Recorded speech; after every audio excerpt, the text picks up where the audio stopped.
Fox News alert on this Monday morning. The House Intel chairman is defending his decision to raise concerns last week over Russia's plans to put nukes in space. Here's Mike Turner. This is about Russia and the administration taking action. And that's what is important. We need to make certain that we avert what could be an international crisis. I was concerned that it appeared that the administration was sleepwalking into an international crisis, but it looks like now they're going to be able to take action. Well, this as Senator Lindsey Graham of South Carolina calling to treat the Kremlin like terrorists in the wake of Alexei Navalny's mysterious death in prison. Our next guest says it's time to hold Putin accountable. Republican presidential candidate Nikki Haley joins us from South Carolina right now. Governor, Ambassador Nikki, good morning to you.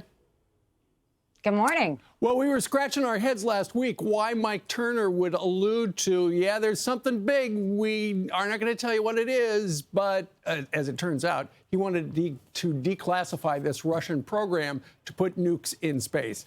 Now, Mike Turner says apparently that snapped the White House out of it and they're better now. You know, I applaud Chairman Turner. I think that not only did he need to say that, the American people deserve to know that. That's the problem, is tell the American people everything we know. These blinding satellites are no soft matter. This is the fact that, yes, the White House can come out and say, well, nothing's going to happen to Earth. But guess what's going to happen in space? This is their ability to blind us from seeing any missiles coming in. This is their ability to take out our infrastructure. There's so many things the Russians can do. So I applaud Chairman Turner.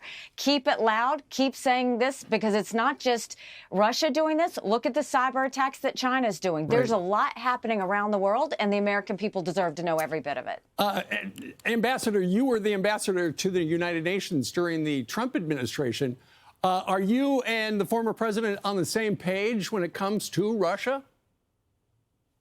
Not at all. I mean, it's amazing to me how weak in the knees he is when it comes to Putin, because you look at the fact he has yet to say anything about Navalny's death, which Putin murdered him. It's what he does to his political opponents.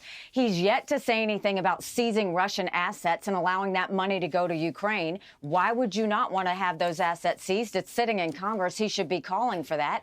He doesn't talk about anything. All he does is go on late night rants talking about his court cases. And Steve, that's the problem.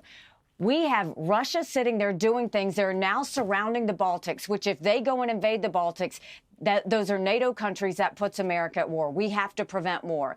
We've got China doing these cyber attacks. We're seeing all of these things happen, and Trump's doing late night rants about his court cases.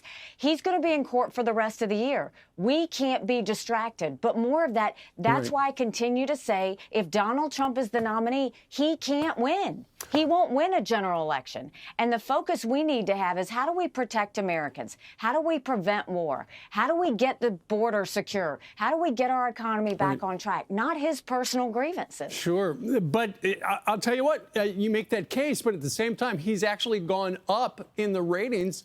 He's gone up 12 points from September. I know that you and he are going to square off this Saturday there in South Carolina. He's way ahead. I did talk to a family friend, Rebecca, who went to one of your rallies yesterday. She voted for Trump twice.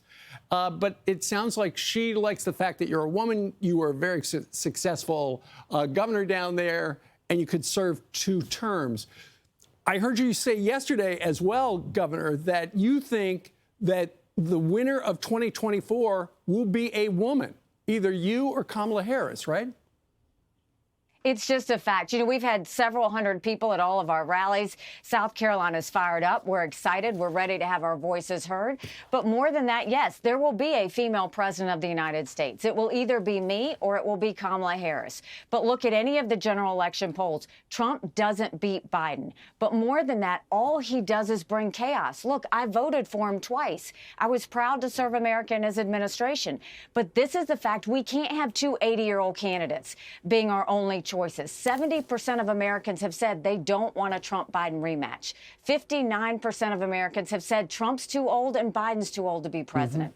Let's put in someone that can spend 8 years, disciplined, no drama, no vendettas, no chaos, and let's get some real things done for our children, our grandchildren, and future generations. That should be our focus. Right. Our focus is we're actually going to bring the program down to South Carolina on Friday before the big primary on Saturday. And, of course, we've got coverage on the channel starting at 7 o'clock Saturday night.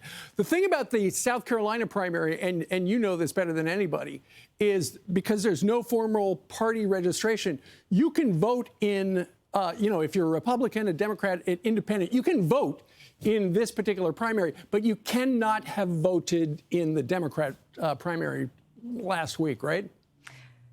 Yes, this is an open primary. 11 of the 16 Super Tuesday states are open primaries. Basically, it means anybody can vote in a primary as long as you didn't vote in the Democrat primary on February 3rd in South Carolina. Okay. You know, what I tell everybody is we all know a lot of general election voters. In a general election, you're given a choice. In a primary, you make your choice. This is the opportunity we have to make our choice for a new generational conservative leader and to get our country back on track. All right. Prediction?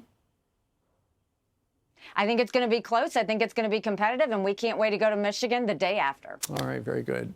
Governor, Ambassador Nikki, thank you very much. Good luck. We'll see you on Friday. Go to NikkiHaley.com and join us. Okay. I'm Steve Doocy. I'm Brian Kilmeade. And I'm Ainsley Earhart. And click here to subscribe to the Fox News YouTube page to catch our hottest interviews and most compelling analysis.